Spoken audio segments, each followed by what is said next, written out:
आदाब नाजरीन, रंग तरंग में आप सभी का खैर मकदम है। रंगों का ये खूबसूरत जहान हमने बनाया है सिर्फ आपके लिए। क्या क्या कोशिशें नहीं की, क्या क्या जुस्तजू नहीं हुई कि आपका दिल और दिमाग इन रंगों से तरोताज़ा हो जाए। तो चलिए जानते हैं कि इस बार रंग तरंग में कौन से रंग मुस्कुरा रहे हैं और इंतज़ार कर रहे हैं आपका। कभी आपने सोचा है कि इस दुनिया से अगर रंगों को निकाल दिया जाए तो कैसी बेरंग और फीकी सी हो जाएगी। उफ, बिल्कुल मन ही नहीं लगेगा ना। तो चलिए आपको लेकर चलते हैं त्रिवेणी कला संगम में, जहां पर रंगों का जहान बसा हुआ है। जानते हैं कि ये रंग हमसे क्या कह रहे हैं।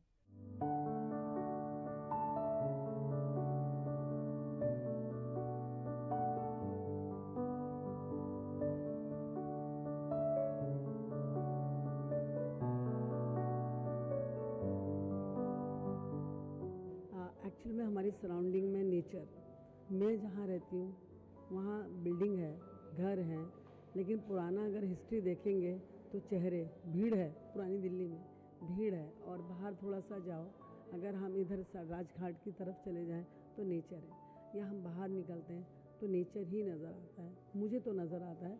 बाकी पता नहीं, क्योंकि मैं मोबाइल से ज़्यादा रूबरू नहीं होती हूँ। रास्ते में जब मैं निकलती हूँ तो मैं पेड़, बर्ड्स ये ज़्यादा देखती हूँ, क्लाउड्स देखती हूँ। तो ये मेरे ज़्यादातर बहुत नज़दीक है मेरे नेचर। Nature is powerful. हाँ, मैं एक्सप्रेशंस पे मेरा ज़्यादा ज़ोर रहता है। और मेरे घर में, मेरी फैमिली में हम 7 बहनें हैं, भांजियाँ हैं, हम सब मिलजुल करके रहते हैं। तो और मेरे स्कूल में टीचर्स मतलब मुझे अट्रैक्ट करती हैं, जैसे उनके एक्सप्रेशंस। और अब जैसे मुझे आप ही इतनी अच्छी लग रहे हो, तो वो पता नहीं कब कहाँ कैसे मेरे काम आ जाए। आपका बोलना इतना अच्छा लग रहा था मुझे, तो वो मेरे अंदर, मतलब हमारा ऑब्जर्वेशन ही हमारा आर्ट है। तो हर टाइम हमें अपनी आँख खुली रखनी होती है। आर्ट सब तरफ है, बस एक नज़र चाहिए।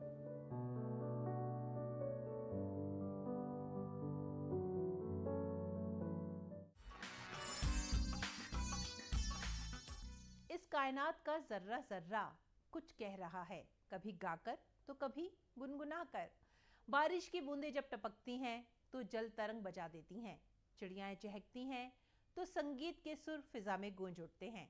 तो चलिए आपको लेकर चलते हैं संगीत भरी एक बेहद खास शाम में, जहां पर उस्तादों ने अपने फन का जादू बिखेरा।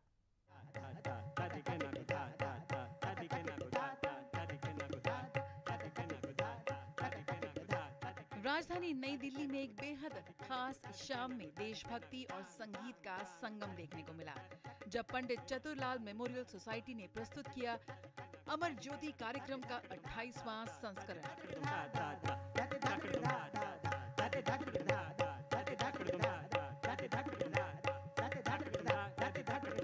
लगभग 3 दशकों से ये आयोजन भारतीय शास्त्रीय संगीत को सैनिकों की वीरता और बलिदान के प्रति श्रद्धांजलि देने का एक अनूठा मंच बना हुआ है।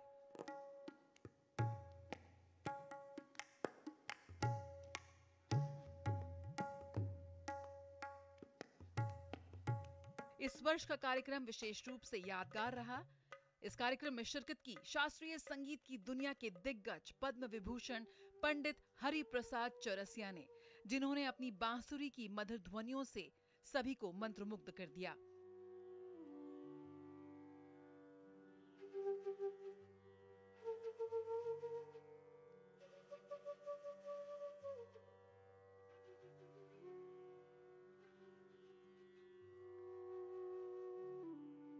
उनके साथ तबले के मशहूर उस्ताद रशीद मुस्तफा तिरकवा ने भी मंच साझा किया। दोनों कलाकारों की संगति, परंपरा और गहराई से भरपूर प्रस्तुति रही।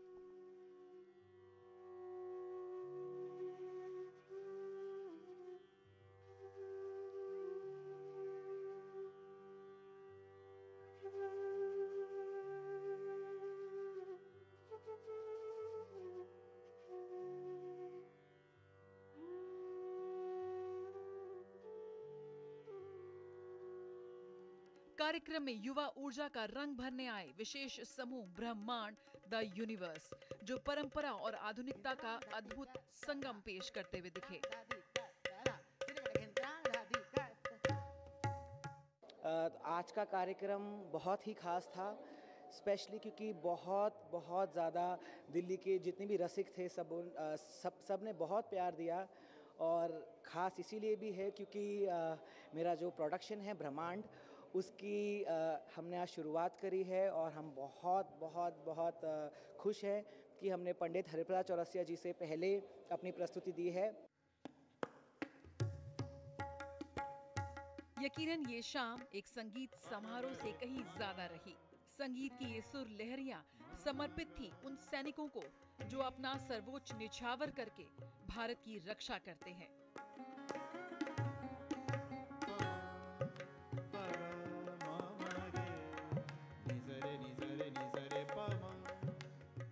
यकीनन संगीत केवल कला नहीं बल्कि उन सैनिकों को आभार व्यक्त करने का भी एक बेहद सशक्त माध्यम बना।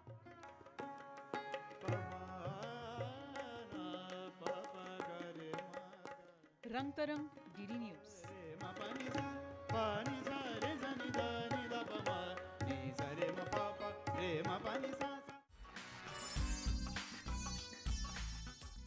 यूं तो हर इंसान का जहन कुछ न कुछ सोचता रहता है। कभी कभी ये सोचे सीधी सीधी चलती हैं तो कभी ये सोचे डगमगाती भी हैं, कभी ये दायरों में भी उलझा देती हैं। और अगर आप बात करें किसी फनकार की तो फिर क्या ही कहने। जी हाँ, फनकार बिल्कुल अलग अंदाज में सोचते हैं। इसीलिए तो डॉक्टर सोनल मानसिंह की नई किताब अ जिगजैग माइंड की बहुत ज़्यादा बात हो रही है। एक फनकार कैसे सोचता है, उसकी ज़िंदगी का सफ़र इन सोचों से कैसे राह पाता है, आइए जानते हैं। आपको लेकर चलते हैं इस किताब के रस्मी इजरा में। इंदिरा गांधी राष्ट्रीय कला केंद्र ने प्रसिद्ध नृत्यांगना और पूर्व सांसद पद्म विभूषण डॉक्टर सोनल मानसिंह की पुस्तक अ जिगजैग माइंड के संशोधित संस्करण पर एक विशेष परिचर्चा का आयोजन किया। कार्यक्रम के मुख्य अतिथि भारत के पूर्व राष्ट्रपति रामनाथ कोविंद थे और इसमें राष्ट्रीय स्वयंसेवक संघ के सर कार्यवाह श्री दत्तात्रेय होसबाले ने सम्मानित अतिथि के रूप में शिरकत की।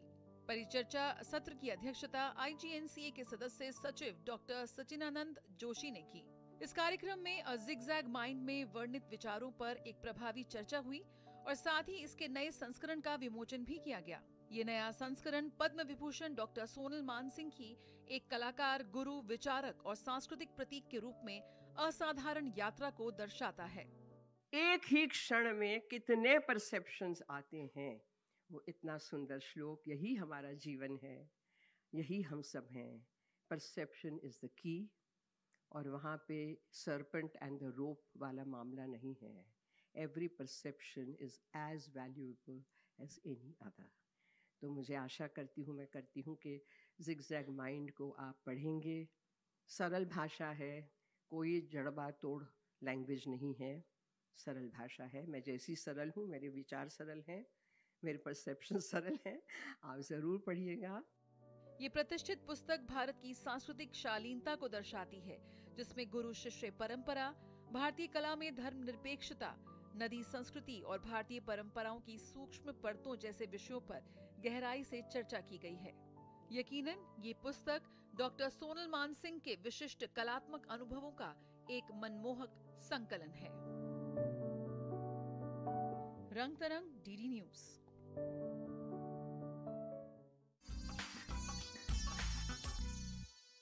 ये गाना तो आपने अक्सर सुना ही होगा, मेरा जूता है जापानी, ये पतलून हिंदुस्तानी, सर पे लाल टोपी रूसी, फिर भी दिल है हिंदुस्तानी। जी हाँ, हिंदुस्तान हमेशा ही दूसरे ममालिक के फ़नून की कदर करता है और रूस तो एक ऐसा मुल्क है जिससे हमारे बड़े ही दोस्ताना ताल्लुकात भी हैं। हाल ही में रशिया इन इंडियन व्यू के नाम से एक बड़ा ही शानदार प्रोग्राम मुनक़िद किया गया, जहां पर हिंदुस्तान के नज़रिए से रशिया को समझने की कोशिश की गई, तो रूस ने भी हिंदुस्तान के फ़नून की वाह-वाह की।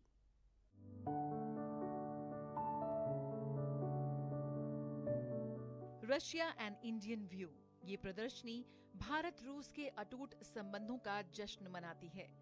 रूसी दूतावास के सहयोग से रशिया एंड इंडियन व्यू के दूसरे संस्करण का आयोजन राजधानी दिल्ली स्थित रशियन कल्चर सेंटर में किया गया है। इस अनोखी प्रदर्शनी में भारतीय कलाकारों, लेखकों और विचारों की तस्वीरों, चित्रों, मूर्तियों, इंस्टॉलेशंस, साहित्यिक कृतियों और यादगार वस्तुओं के साथ-साथ रूसी कलाकारों की कृतियों के एक विविध संग्रह को प्रस्तुत किया गया है। It's connected not only people but the hearts of the people and minds of the people.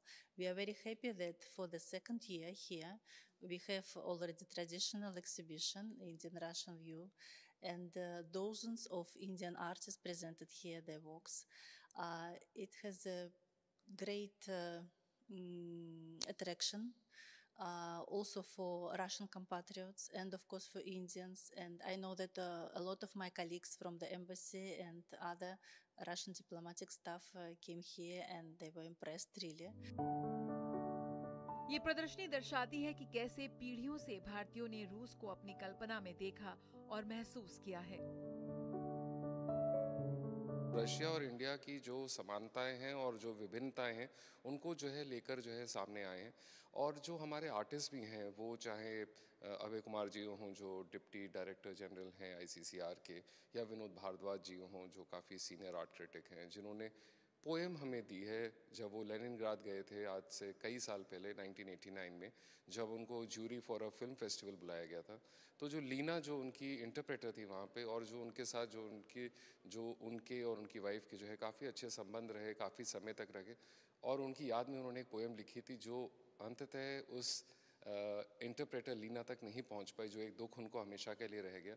But वो पोएम इसका पार्ट है, क्योंकि ये जो एग्जीबिशन है ये सिर्फ आर्ट को नहीं दर्शाती है, ये वो रिश्तों को उजागर करने की कोशिश करती है, वो मेमोरीज़ को निकाल के बाहर लाती है जिनके थ्रू हम कैसे लोग जो हैं वो अर्स्टवाइल यूएसएसआर को और रशिया को कैसे जो है वो याद करते हैं, जिन लोगों ने वहाँ ट्रैवल करा है, वहाँ रहे हैं।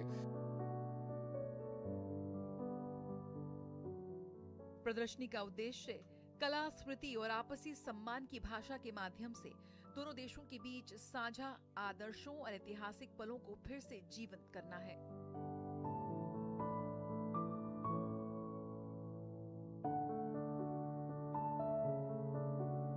इस बार सबसे ज़्यादा खास बात और ये भी है कि इस बार हमने इसमें स्कल्पचर्स ऐड करे हैं। जैसे कि आप देख रहे हैं ये एक स्कल्पचर है, विनायक निगम एक आर्टिस्ट है उन्होंने, और ये स्क्रैप से बनाया हुआ है। और ये है रशिया की मोस्ट फेमस मातृष्का डॉल, जो रशिया जिसके लिए जाना जाता है, तो वो इन्होंने बहुत ही खूबसूरती से इसको बनाया है। इसी तरीके से एक रशियन ड्रैगन है वहाँ बनाया हुआ है एक दूसरे आर्टिस्ट ने, और इसी तरीके से और भी बहुत सारी चीज़ें हैं। किसी की इंस्टॉलेशन है आप देख रहे हैं यहाँ, तो सबकी रशिया की जो यादें हैं, हर कोई अपने आप को रशिया से कैसे जुड़ा हुआ महसूस करता है, वो सब यहाँ पर एक्सप्रेस कर पाए हैं। भारत रूस संबंधों की गहराई को व्यक्त करती इस प्रदर्शनी में युवा कलाकारों की भागीदारी भी उल्लेखनीय है। रशिया जो है मेरे दिल के काफ़ी करीब है।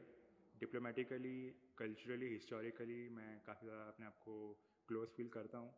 एंड इस साल मई के महीने में मुझे हर्मिटाज जाने का मौका मिला, एंड मैंने वहाँ पे जो है अपनी पेंटिंग्स डिस्प्ले करी सीज ऑफ लेनिनग्राद के ऊपर, जो कि द्वितीय विश्व युद्ध के टाइम पे हुई थी।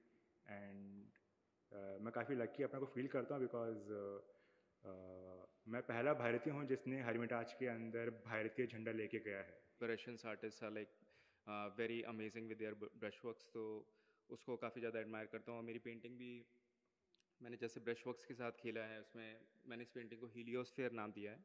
ये एक सोल्जर की पेंटिंग है और he is the one who fought for 200 days, and ये पेंटिंग मदर कॉल के अगेंस्ट में है। और इसमें मैंने जानबूझ के कलर्स में red colour, blue colour add करा है, just to show the power of this person.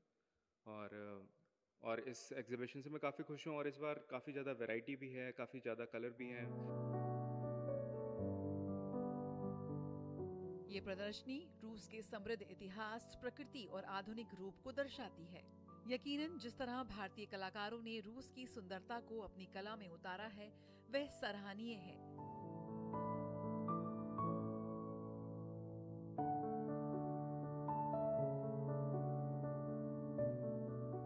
कला अभिव्यक्ति का एक बहुत ही सशक्त माध्यम है। कला और संस्कृति वो ताकत है जो भारत को पूरे विश्व से जोड़ती है। हम इस वक्त एक बहुत ही खास प्रदर्शनी में हैं जो भारत और रूस के ऐतिहासिक रिश्तों को संस्कृति के माध्यम से प्रदर्शित करती है। भारत ने पूरे विश्व को योग का पाठ पढ़ाया। यहाँ पर हम देख सकते हैं कैसे मशहूर योगा प्रैक्टिशनर जो रशिया से हैं, साशा, योग को यहाँ पर कर रही हैं और इन्हें अपने कैमरे में कैप्चर किया है मशहूर फिल्मकार और फोटोग्राफर बिनोय बेहल ने। भारत और रूस के संबंधों को दर्शाती इस प्रदर्शनी का ये दूसरा संस्करण है जिसमें इस बार तस्वीरों के साथ साथ आपको स्कल्पचर्स भी नजर आएंगे। पहले संस्करण में करीब 20 आर्टिस्ट एक साथ आए थे और इस बार ये आंकड़ा बढ़ गया है। करीब 35 से ज़्यादा कलाकार इस प्रदर्शनी में हिस्सा ले रहे हैं और यहाँ पर आप बहुत ही शानदार स्कल्पचर्स भी देख रहे हैं। कैसे भारतीय कलाकार रूस को समझते हैं, देखते हैं, उन्होंने कला के जरिए यहाँ पर प्रदर्शित किया है। कैसे रूसी कलाकार भारत को देखते और समझते हैं वो भी आप यहाँ पर देख सकते हैं। 1926 से लेकर 1931 उस वक्त के उस दशक में किस तरह से रूसी कलाकार भारत आए और उन्होंने भारत को अपने कैमरे में कैद किया, अपनी कला में कैद किया, वो भी यहाँ प्रदर्शित किया गया है। भारत और रशिया के बीच रिश्ते लगातार प्रगाढ़ हो रहे हैं। दोनों की कला और संस्कृति में जो सिमिलैरिटीज हैं, जो समानताएं हैं, कहीं ना कहीं विभिन्न मंचों पर भारत और रूस को एक साथ लाकर खड़ा करती हैं और ये प्रदर्शनी उस लिहाज से बेहद ऐतिहासिक है क्योंकि ये इन प्रगाढ़ होते रिश्तों में अपनी भी एक अहम भूमिका निभाती हुई नजर आती है। ऐसी प्रदर्शनियां संस्कृतियों को करीब लाती हैं। ये प्रदर्शनी कला के विविध रूपों के माध्यम से भारत और रूस के बीच सांस्कृतिक संवाद को भी बेहद खूबसूरती से उजागर करती है। जया सिन्हा, रंग तरंग, डीडी न्यूज।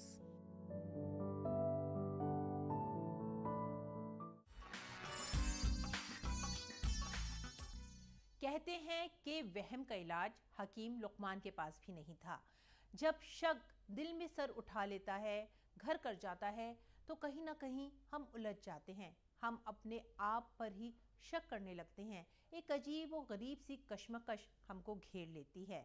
इसी कश्मकश को बड़ी ही खूबी के साथ बेहतरीन अंदाज में पेश किया गया ड्रामे डाउट में, जिसे डायरेक्ट किया है सुहेला कपूर ने।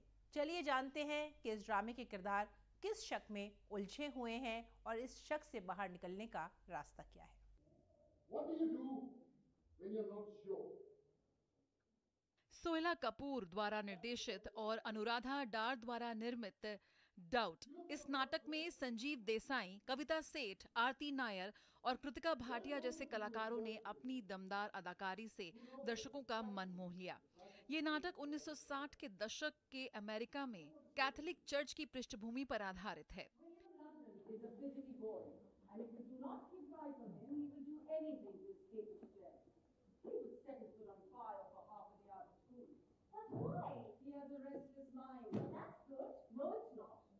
नाटक में संदेह, शक्ति और आस्था के जटिल सवालों को बड़ी संवेदनशीलता से उठाया गया। ये दर्शकों को सोचने पर मजबूर करता है कि क्या हम वास्तव में सच्चाई जान सकते हैं या केवल वही जो हम मानना चाहते हैं। So come up with a routine of what you do. Shift your weight, move your hips. You think that's funny, right? What's funny is you never get... doubt जो प्ले है ये टोनी और पुलिट्जर अवार्ड विनर है और इनके जो writer हैं वो स्क्रीन प्ले राइटर भी हैं और वो अकेडमी अवार्ड जीत चुके हैं किसी और फिल्म के लिए। और ये एक फिल्म भी बनी थी इसकी, मेरिल स्ट्रीप ने उसमें स्टार किया था। उसमें जितने जो 4 मेन कैरेक्टर्स हैं जो हम स्टेज पर दिखाएंगे, they are all Academy Award nominees. तो मतलब इतना इम्पोर्टेंट प्ले है ये, और ये बहुत टाइट और बहुत इंटेंस प्ले है।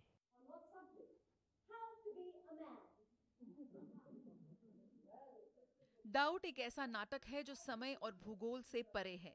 ये आज भी उतना ही प्रासंगिक है जितना 1960 के दशक में था। ये एक दर्पण है जो हमारी असुरक्षाओं को दर्शाता है और हमें ये पूछने पर मजबूर करता है कि क्या हम वाकई में सच्चाई को जानते हैं।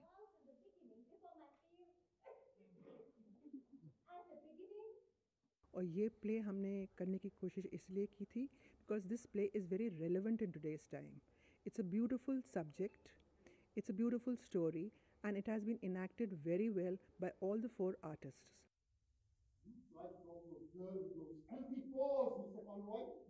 ये प्रस्तुति कात्यायनी और 3 आर्ट्स क्लब के बीच एक महत्वपूर्ण सहयोग थी. 3 आर्ट्स क्लब की स्थापना 1943 में शिमला में हुई थी और ये भारतीय थिएटर में अपने अग्रणी योगदान के लिए जाना जाता है.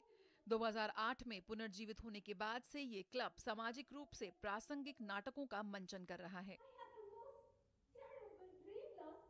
रंग तरंग, डीडी न्यूज.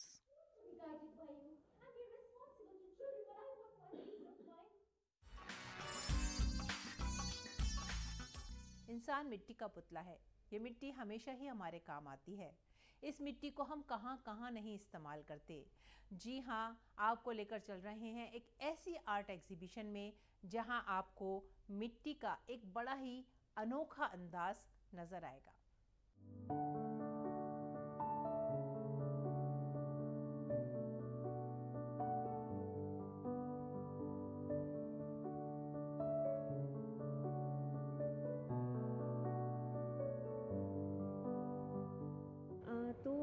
मैं पहले पेंटिंग भी करती थी, बट जब मैं सेरामिक करना शुरू किया तो मुझे क्ले के साथ एक तो उनके जो बहुत अनप्रेडिक्टेबल रिज़ल्ट होते हैं, जैसा हमारा नेचर है उसमें कुछ भी एक चीज़ सिमेट्री नहीं है या सेम कलर नहीं आएगा, तो वो चीज़ को लेके मुझे सेरामिक मीडियम ज़्यादा पसंद आया.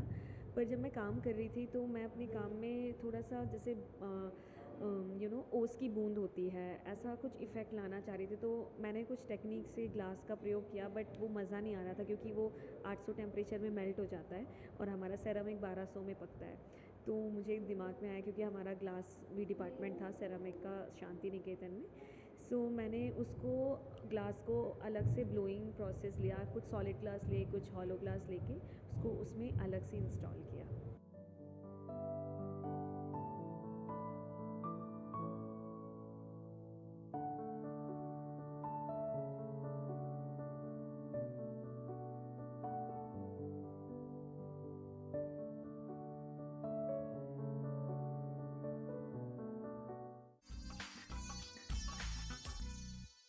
रंग तरंग के इस खूबसूरत पिटारे को फिलहाल थोड़ा सा बंद कर देते हैं, क्योंकि अगले हफ्ते इससे भी ज़्यादा खुशनुमा गुलदस्ता आपकी खिदमत में पेश करने वाले हैं. अगले हफ्ते इसी वक्त इसी चैनल पर फिर मिलेंगे आपसे. तब तक के लिए दीजिए हमें इजाज़त. आदाब.